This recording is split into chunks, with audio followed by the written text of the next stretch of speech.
परमेश्वर की योजना पक्की है और वो अपनी योजना को सफल करता है, पूरा करता है। मैं आज इस बात कह रहा हूं, प्रार्थना करो इसलिए नहीं कि आपको कुछ चाहिए। हम क्या करते हैं, जब बड़ी जरूरत आती है बस हाथ जोड़ के घुटने टेक के प्रार्थना करने लगते हैं। थोड़ी सी अपने दिमाग को ठीक करो। प्रार्थना करो इसलिए नहीं कि तुम्हें कुछ चाहिए, लेकिन इसलिए कि आपके पास बहुत है धन्यवाद के लिए, बहुत है धन्यवाद के लिए। यदि जो कुछ है आसपास आप देखो, सब कुछ परमेश्वर ने दिया है। यदि छोटी सी चीज नहीं है तो उसको धन्यवाद के साथ परमेश्वर के साथ में दो। अपने मार्ग की चिंता यहोवा पर छोड़, उस समस्या को यहोवा के हाथ में दे, उस पर भरोसा रख, वही पूरा करेगा। भजन संहिता 37:5 में इस बात को उसने कहा। और मैं तकरीबन ऐसी परिस्थितियों में, जो परिस्थितियां मेरे नियंत्रण में नहीं है, ऐसे में परमेश्वर के हाथ को देखता हूं और उसकी महिमा को देखता हूं। आज बहुत आम सा मुद्दा है, सबसे सामर्थ्य चीज क्या है आपके पास? विश्वास। Very good. और भाई सबसे सामर्थ्य चीज इस संसार में आपके पास क्या है? परमेश्वर है। वेरी गुड, बहुत अच्छा। ओके।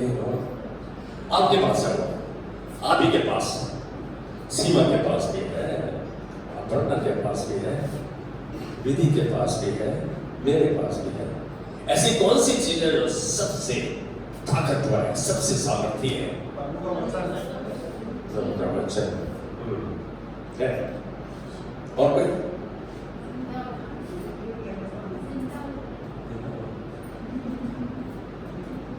बहुत अच्छे।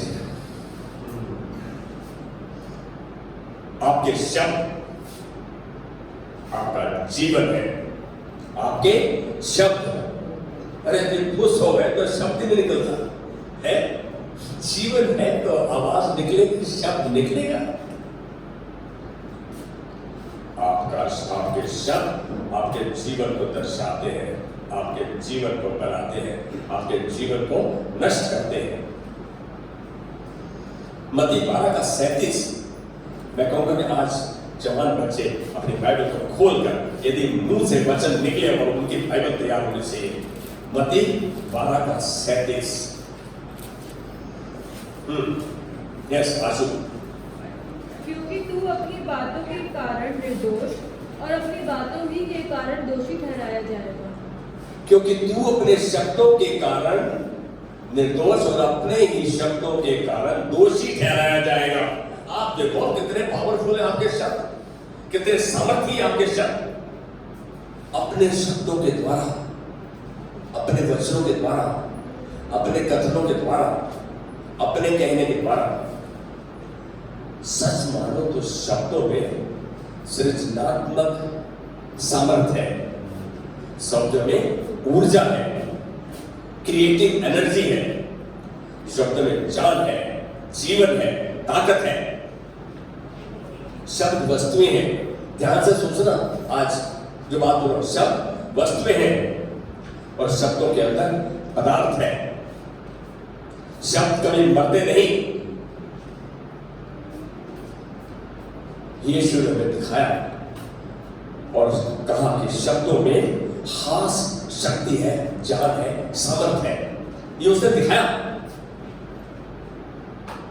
हम तो कितने आराम से शब्दों को मुंह से निकाल देते हैं, गुस्से में होते हैं या ऐब में होते हैं, घमंड में होते हैं, बहुत कुछ बोल जाते हैं। क्या हम जानते हैं कि उनका असर है? हर चमत्कार जो यीशु ने किया, हर आशीष जो उसने दी, यीशु ने शब्दों ही का इस्तेमाल किया। क्या आप मेरी बात से सहमत हैं? यीशु ने शब्दों ही का इस्तेमाल किया। तो कौन से शब्दों का इस्तेमाल किया भाई? हम आ जाएंगे इस प्रश्न पर। यीशु ने शब्दों का इस्तेमाल किया, वह बोला और जो कुछ उसने कहा वह हो गया। हम कुछ उदाहरण में देखें, बोलो पास्टर कहां हुआ, हमें तो पता नहीं। अंजीर के वृक्ष का दृष्टांत, वो सीन, जब चेले उसके साथ थे तो उसने उस पेड़ को क्या करा, कर्स किया, श्राप किया। तो क्या हुआ उस पेड़ पे? यदि इस दृष्टांत को आप देखना चाहते हैं तो मरकुस के 11वें अध्याय और 4वीं आयत, जो लिखते हैं लिख ले, 4वें अध्याय में देखें। आज उसने उस पेड़ को श्रापित किया और दूसरे दिन वो पेड़ मुरझा गया, मर गया। आप समझ सकते हैं ऐसे कैसे हो गया? मालूम है पतरस उसके चेले ने कहा, गुरु कल अपराध में बात करें, कल तो गुरु ने इसको श्रापित किया था और आज ठुस हो गया है। यीशु के पास वो सृजनात्मक सामर्थ्य थी, वो क्रिएटिव एनर्जी थी उसके शब्दों में। ऐसे ही हम देखते हैं यीशु ने दिखाया कि तुम्हारे शब्दों में कितनी सामर्थ्य है। तिमाही का पुत्र बर्तिमाही, मैं इस उदाहरण को क्यों बार बार देता हूं मुझे नहीं मालूम, सड़क के किनारे पर भीख मांगता था, जन्म से अंधा था। 4-5 साल लोग यीशु के साथ जा रहे थे तो उसको आहट से हुई, ये कौन जा रहे हैं? तो बोलते भाई कौन जा रहा है? कह रहा यीशु नासरी जा रहा है। अब उसने सुना था कि यीशु नासरी बहुत कुछ कर सकता है, सब कुछ कर सकता है। जोर से चिल्लाने लगा, ओ दाऊद के संतान यीशु मुझ पे दया कर। प्रार्थना करने लगा। वहां शायद सोमा थी, अंशु थी, मनोज था, आनंद जी थे, मैं था। कहता हुआ तू अंधा भिखारी है, तेरे को सब कुछ यहाँ मिलता है, तेरे नाश्ता मिलता है, दोपहर की रोटी मिलती है, रात को डिनर मिलता है, सब कुछ फल फ्रूट सब कुछ तेरे को मिलता है, कपड़े तेरे को मिलते हैं, क्यों हल्ला मचा रहा है, क्यों गुरु बदल कर रहा है? एक प्राकृतिक प्रतिक्रिया थी उनको जो दिखता था। उन्होंने कहा, मालूम है वो चुप नहीं हुआ, और जोर के पुकारने लगा। इसका और प्रार्थना की उसने, जोर के पुकारा, ओ दाऊद की संतान मुझ पर दया कर। यीशु मसीह के कान तक वो आवाज पहुंच गई। हम क्या कर रहे थे? हम अपनी अकल का सहारा ले रहे थे, लेकिन उसने प्रार्थना का सहारा लिया और यीशु कान में पहुंची। यीशु किधर जाना था, यीशु ऐसे मुड़ा और हम पांचों को बोलने लगा, इसको मेरे पास लेकर आओ, इसको मेरे पास लेकर आओ। आज जो सेवकाई हमारे पास है ये है, यदि कोई समस्या, कोई परेशानी, कोई दुख, कोई तकलीफ, कोई कमी कभी को देखते हो, अरे परमेश्वर के हाथ में दो। इसके लिए आपको रचाया उसने, आपको प्रार्थना करने के लिए कि वो विनती परमेश्वर के हाथ, यीशु मसीह के हाथ में दो। क्या करता, क्या नहीं, मरता क्या नहीं करता। पांचों ने क्या किया? तिमाही के पुत्र बर्तिमाही को उठाया, कहता चलो गुरु तेरे को बुलावा, चल। ये उसके पास लेकर आए। आप अंदाजा देखिए, हर एक को वो मौका नहीं मिला, लेकिन अंदर भिखारी को वो मौका मिल गया। जैसे ही उसके पास लाए उसको, यीशु ने उसको बहुत प्यार से पूछा, बोल मैं तेरे लिए क्या करूं? यहां पहली स्थान पर है जब यीशु मुझे दर्शा रहा है कि मैं सब कुछ कर सकता हूं। हमारी समझ में ये बात नहीं आती, बोल मैं तेरे लिए क्या करूं? आज आप किसी एक के पास, यीशु मसीह आपके पास आकर खड़ा हो जाए ना, आपका गला चुप हो जाएगा, आवाज नहीं निकलेगी। क्या मांगू मैं इससे? बड़े कितने फ्लैट मांगू, कितना पैसा मांगू, कितनी कारें मांगू, कितना धन, कितने बंगले, ये हो, बस सब बॉस बन जाऊं मैं। बॉस बना देगा वो। क्या बोला? बोल मैं तेरे लिए क्या करूं? अंधे भिखारी को पता था, कह रही प्रभु ये कि मैं देखने लगूं। ये थी उसकी दिमाग की सफाई की, उसको क्या चाहिए। यीशु का जानते हैं विश्वास कि अनुसार तेरे लिए ऐसा ही हो। बाइबल बताते हैं कि उस अंधे भिखारी ने आंखें खोली तो पहला शख्स देखा वो यीशु मसीह था। कहता है नाचता, कूदता, स्तुति, आराधना करता, वो उसके पीछे हो लिया। ये नहीं चला अपने शहर में चलते हैं, दुकान खोलेंगे, कोई बहुत मस्ती का बिजनेस करेंगे। आज एक बात बोलूं, यीशु ने कहा जा तेरे विश्वास के अनुसार तेरे लिए ऐसा ही हो। विश्वास बहुत बड़ी चीज है। लेकिन यहां देख रहे हैं कि यीशु ने कहा और हो गया। लाजर को जिलाना, हम कितने शकी लोग हैं, कितने अविश्वास के लोग हैं। लाजर मर गया, उसकी बहनों ने यीशु को संदेशा भेजा, अरे भाई तेरा दोस्त मरने को है, आजा इसके लिए प्रार्थना कर, कुछ कर। यीशु मसीह नहीं आया। मुझे मालूम है जब यीशु मसीह नहीं आया तो मरियम और मार्था ने क्या सोचा, कहते वैसे तो रोटियां खानी उन्हें अच्छा है, आराम करना होता है, आया था, और अब कहा ये पता नहीं। उसके चेले भी बुड़बुड़ा रहे थे कि गुरु यहाँ पर खाने खा रहा है, तीसरे दिन तक यहाँ पर है, क्या कर रहा है यहाँ मालूम नहीं।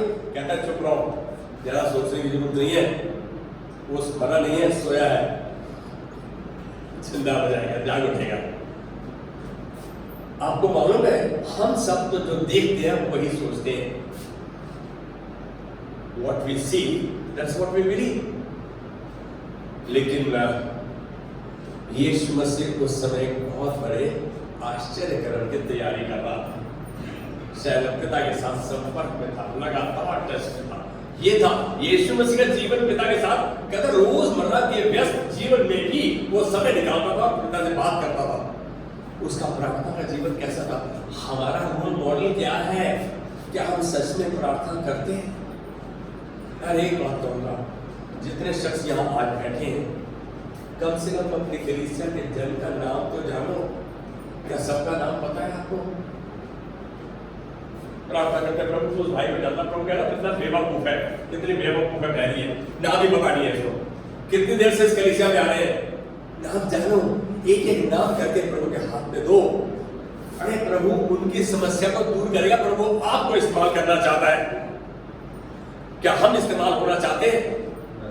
अभी यीशु ने कहा कि खाली पैसा नहीं, मैं कहूँगा पैसा बहुत बड़ी चीज है। कैसे? जीवन में कितने घंटे काम करते हो वरना रोजाना अपने हॉस्पिटल में, घर से चलते हो घर वापस आते हो कितने घंटे लगते हैं? 12 घंटे अंदाजा। आप 12 घंटे देते हैं तो आपको पैसा मिलता है, और जब आप प्रभु कहना मानते हो, उस विश्वास को इसमें डालते हो, तो आप अपना जीवन दे रहे हो। कितनी बड़ी बात है, हम अपने जीवन को इसमें डाल रहे हैं। प्रभु मेरा जीवन तेरा है, इसीलिए मैं तेरा कहना मान रहा हूं। हम देख रहे हैं कि यीशु मसीह आया तो बहनों ने उंगली उठाकर, दोनों का तरीका थोड़ा अलग था, कहा यदि तो होता तो मेरा भाई मरता नहीं। यीशु को सच में ऐसा कहती है। आप देखो यीशु के विषय, तो यीशु ने कहा कि उसने बोला हाँ जी उठेगा, जब सब जी उठेंगे। पता क्या बोला? पुनरुत्थान और जीवन मैं ही हूं। यीशु मसीह से अब भी उसकी बहनें विश्वास नहीं कर रही थी। बोला कहाँ जा रहा है, वहां ले चलो। बोली अब छोटी वाली बहन को ज्यादा चुस्त चला दिया, ज्यादा तेज थी, कहती अब तो उसकी लाश बदबू मारी, कहता पत्थर हटाओ, पत्थर को हटाओ, जो कब्र में उसको डाला था। कह रहा तो उसकी लाश बदबू मार रही है, कहता नहीं नहीं हटाओ। हटाया, उसने जोर की आकाश की ओर देखा, रोया और जोर की आवाज लगाई, लाजर बाहर। आप अंदाजा लगाओ, यीशु ने कहा और लाजर बाहर आ गया। अरे कितनी शक्ति थी उसके शब्दों में, कितनी शक्ति है उसके वचन में। वही शक्ति आपके पास है। Same power lies on your tongue. Dawood जब कहता है क्या में, मेरे मुख पर पहरा बिठा और मेरे होठों के द्वार की रखवाली कर। अरे निकले तो आपके मुंह से क्या निकले? संसारिक शब्द, श्राप, आशीष नहीं, परमेश्वर का वचन निकले, ताकि जो आप बोल रहे हो परमेश्वर उसको पूरा करे। मेरी बात को समझ रहे हैं? आपके शब्दों में कितनी जान है। आपके शब्द आपका जीवन है, आपके जीवन को दर्शाते हैं। यहां हम देख रहे हैं लाजर जिंदा हो गया। चौथा देख रहे हैं हम, कोड़ी को शुद्ध करना, कोड़ी को शुद्ध करना। हद की बात है। कितने कोड़ी ठीक हुए थे? पता नहीं किसी को, मुझे पता नहीं। वो कैसे यीशु के सामने आ गए? यीशु कहा जाओ, 10 थे और एक आया। कहना बाकी कहाँ है? क्योंकि एक को लगा मैं धन्यवाद दूं परमेश्वर को। अरे धन्यवाद वही देगा जिसके हृदय में एहसान है उसके उस काम का। कोड़ी ठीक हो गया। मैं आज बता रहा हूं, यीशु ने कहा जाओ अपने याजक से चेकअप करवाओ। इसके मतलब जाओ, चंगे हो गए तुम, तो अपने रास्ते चले गए और एक यीशु के बाद वापस आ गया। ये मैं बता रहा हूं कि कितनी सामर्थ है प्रभु के यीशु मसीह के वचनों में। वो सामर्थ आज भी है, उसमें थी, कल भी रहेगी। यीशु ने हमें सिखाया कि इस सृष्टि में, इस ब्रह्मांड में सबसे शक्तिशाली बल शब्दों का बल है। सबसे शक्तिशाली बल जो है वो शब्दों का बल है। आपके शब्द, गलत बोलने से ना बोलना अच्छा है, शांत रहना अच्छा है। जब नहीं माना जरूरी नहीं हमें बोलना है। मत्ती 12:36 में यीशु ने हमें चिताया, याद दिलाया कि हम खाली अक्रिय शब्द ना इस्तेमाल करें जिनका कोई अर्थ नहीं है, जिनका कोई मीनिंग नहीं है। ऐसे शब्द ना बोले। यूहन्ना 6:63 में तो बहुत इंपॉर्टेंट चीज यीशु ने कहा, क्या जो शब्द मैंने तुमसे कहे वे आत्मा है और जीवन भी है। शब्द आत्मा है और जीवन भी है। आप वचनों ही का प्रयोग क्यों नहीं करते? किसी भी परिस्थिति के लिए, किसी भी परिस्थिति के लिए वचनों ही का प्रयोग क्यों नहीं करते? अरे अंदर होगा तो बाहर आएगा। गंद अंदर गया तो गंद बाहर आएगा। Garbage in is garbage out. Word of God in is power of God out. यदि परमेश्वर का वचन अंदर गया है तो परमेश्वर की सामर्थ बाहर आएगी। कैन यू से आमेन विद मी? इस्तेमाल कौन करेगा? आप और मैं। जानो आपके शब्दों के साथ भी ऐसा ही है। वे भी अनंत हैं। मरने के बाद भी शब्द जिंदा रहते हैं। सच बात है। कह रहा मुझे याद है, अभी अंशु ने अपनी दादी के मरने के बाद उसके शब्दों को याद किया। शब्द जिंदा है तो अभी नौकरी कदम लगेगी, परमानेंट नौकरी, पक्की नौकरी कदम लगेगी। अरे उसकी हृदय की इच्छा की मेरे बच्चे मेहनत करते हैं, घर में काम करते हैं, इनकी अच्छी नौकरियां लगे। आज ही बात रहा हूं, आपके माँ बाप, आपके बुजुर्ग आपकी बेहतरी चाहते हैं, हमेशा बेहतरी चाहते हैं। आपके शब्द, आज जो आप शब्द इस्तेमाल कर रहे हैं, आपका कल आज के शब्दों पर निर्धारित है। हम जिन्हें याद करते हैं और बोलते हैं। रोमियो 10:9 में पढ़िए शब्दों का अर्थ। रोमियो 10:9 में कौन पढ़ेगा? Yes, Romeo 10:9। यस आप सुनो। क्योंकि प्रतिज्ञा का वचन यह है, मैं इस समय के अनुसार आऊंगा और सारा के पुत्र होगा। रोमियो 10:9 कि यदि छोटे मुंह से ईश्वर को प्रभु जानकर अंगीकार करे और अपने मन में विश्वास करे कि परमेश्वर ने उसे मरे हुओं में से जिलाया, तो तू निश्चय उद्धार पाएगा। उद्धार के लिए शब्दों के सामर्थ्य को देखो। यदि तू बोले, अंगीकार करे, क्या अंगीकार करे? वो बोला उसने, क्या निश्चित उद्धार पाएगा। अभी ये शब्दों की सामर्थ्य नहीं तो क्या है? एक मनुष्य स्वर्ग में जाएगा या नरक में जाएगा, केवल उसके शब्दों के आधार पर ऐसा होगा। क्या नहीं से आमेन विद मी? बोलो नहीं जी, मैंने यीशु मसीह को एक बार ध्यान कर लिया, अब तो मैं स्वर्ग में जाऊंगा, अब मैं जो मर्जी करूं, जो मर्जी कहूं। ये एक दिन की, एक समय की प्रक्रिया नहीं, लगातार आपके जीवन का रवैया होना चाहिए। क्या नहीं से आमेन विद मी? कितनी देर में बोला यार,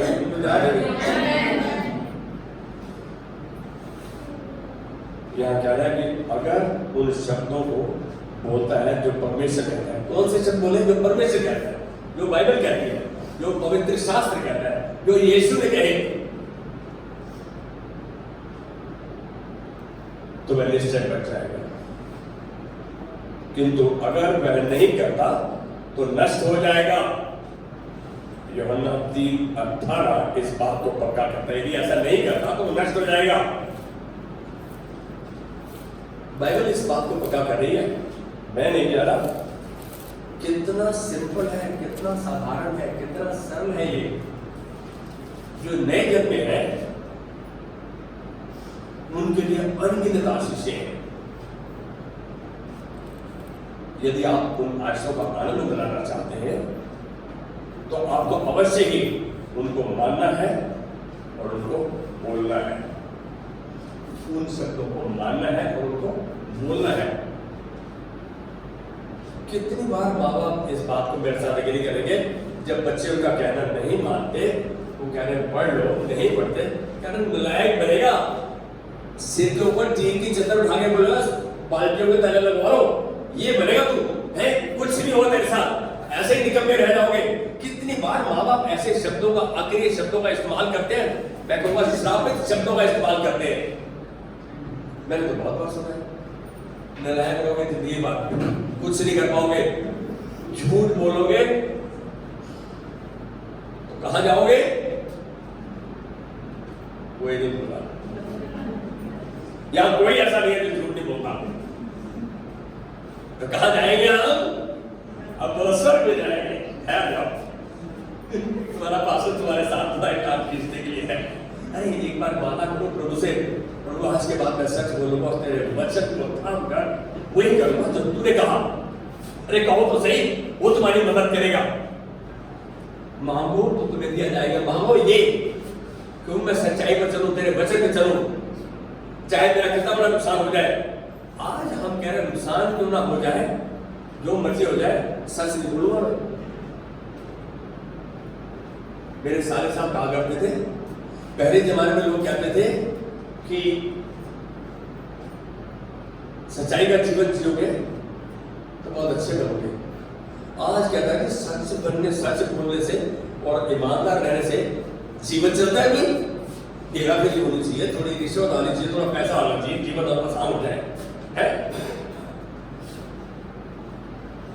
भाई। ऐसा है, जीवन को सरल बनाओ परमेश्वर के वचन पर आधारित करते हुए। परमेश्वर आपको फलवंत करना चाहता है। परमेश्वर वही सामर्थ आपके पास है, वो किसी का पक्षपात नहीं करता।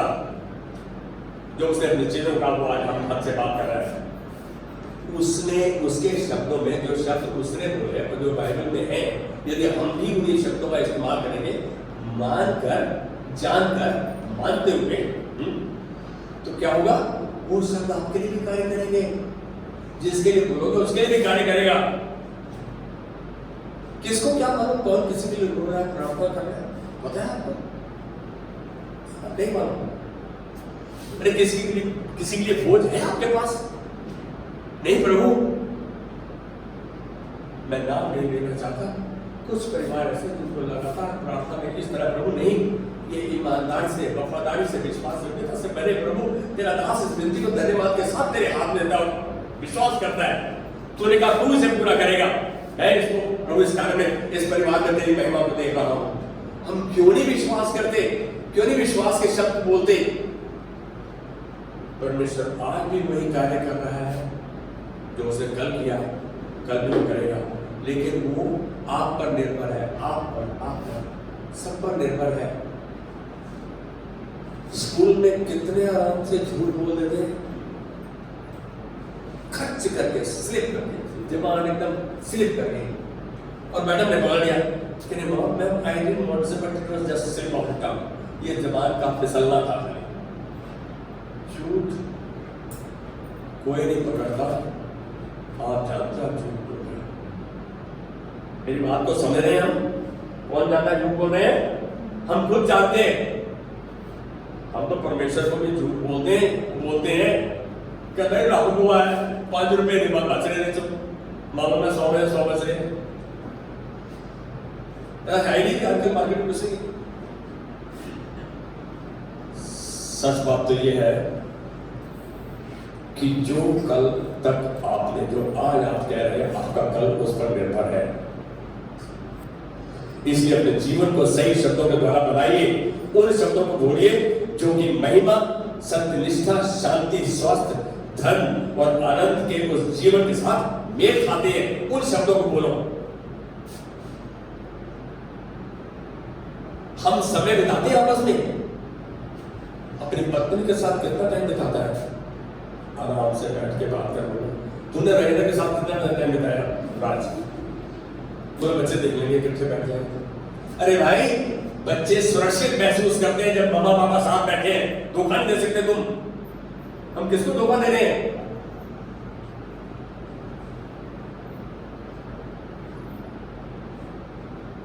वो शब्द चुनिए जो मसीह यीशु के आपके अंदर है, आपके पास है।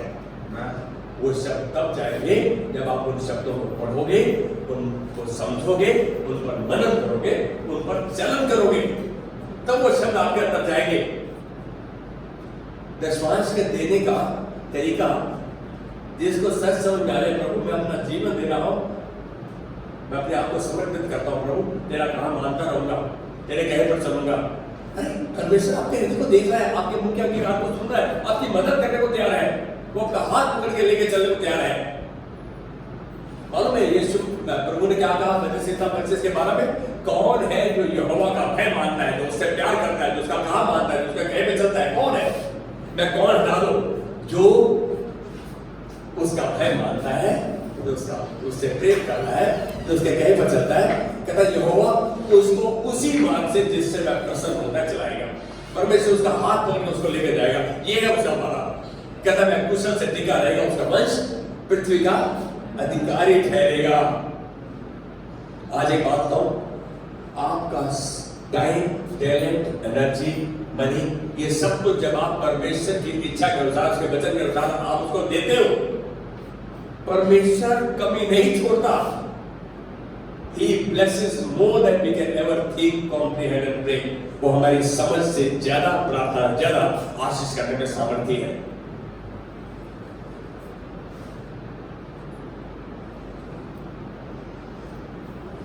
जो आपके अंदर है वही तो बाहर आएगा। आपके अंदर गंध है तो गंध बाहर आएगा, आपके अंदर प्रभु का वचन है तो प्रभु की सामर्थ बाहर आएगी।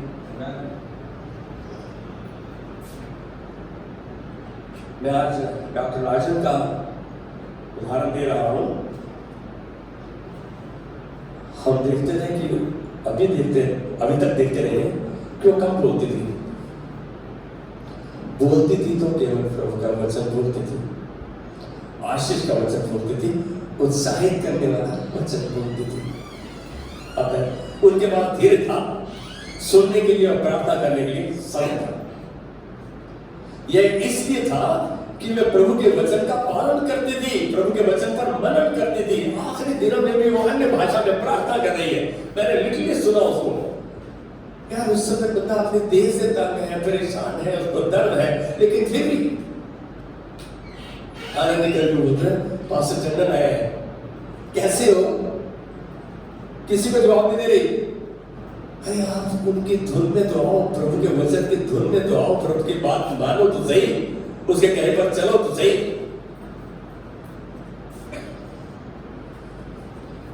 क्या आप उन्हें देखते थे कि उनको गुस्सा कम आता था? कितने देखा चर्च में, कितने गुस्सा करते देखा नजर आया? कितनी अजीब बात है। यह एक परमेश्वरीय दान है।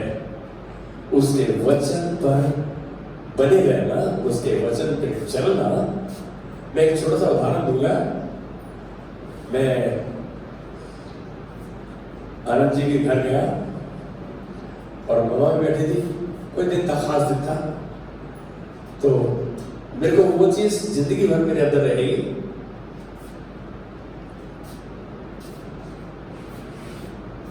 मैंने कुछ ब्लेस किया तो आनंद जी क्योंकि बड़े भाई की तरह टर्नराने की जरूरत थी, निकल आया मुझसे। पता है क्या बोली? पापा लेना सीखो, लेना नम्रता है, ना लेना घमंड है। ये बात जब उन्होंने कही ना, कितने दिन तक ये बात मेरे अंदर गूंजती रही। मैं भी कई बार ऐसे कहता हूँ, इसकी क्या जरूरत है? आज कोई देता है ना तो लगता है प्रभु तू मुझे इसलिए दे रहा है कि मैं इनके इस दान के लिए तुझे धन्यवाद दूं कि तूने इनको दानी बनाया है, आशीष करने वाला बनाया है। तेरे को दानी किसने बना दिया? जवाब दो प्लीज, दानी किसने बनाया मुझे? दानी किसने बनाया है?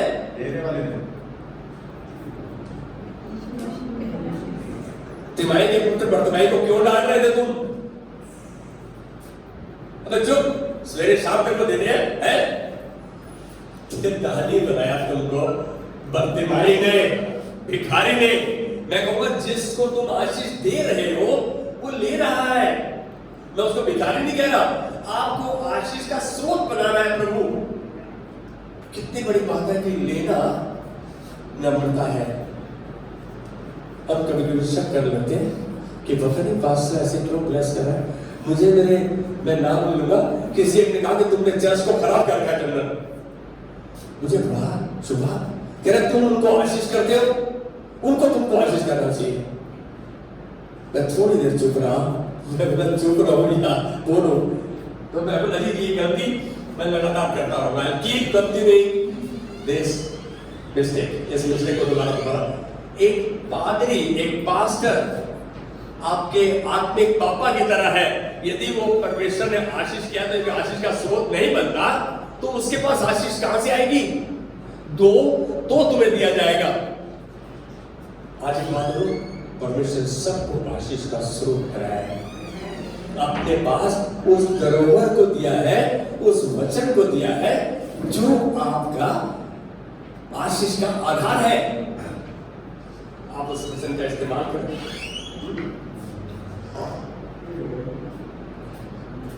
एक सच्चाई दर्शा रहा हूं, प्रार्थना का विषय भी है। दूसरों के साथ अच्छा होना, धैर्य रखना, नम्र होना आसान है। क्यों? कोई आंसर देगा? दूसरों के साथ धीरज रखना, नम्र होना, आशीष करना आसान है। क्यों आसान है? कोई एक बंदा जवाब दे। एनीवन प्लीज, ऐसा क्यों आसान है?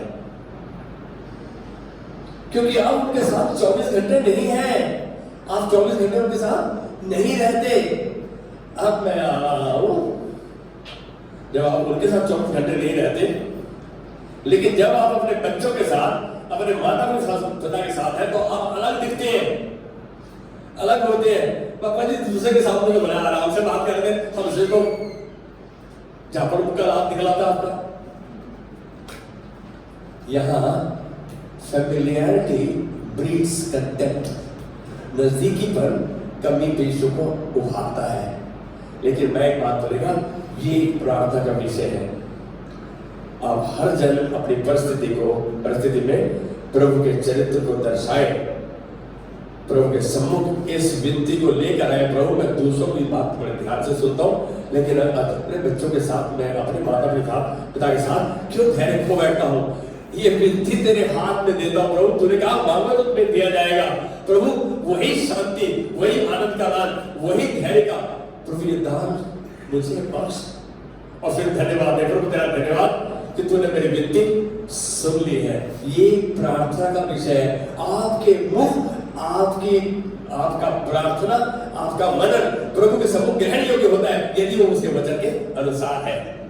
यीशु मसीह ने कहा मांगो तो तुम्हें दिया जाएगा, खटखटाओ तो तुम्हारे लिए खोला जाएगा, ढूंढो तो तुम पाओगे। ये मांगे।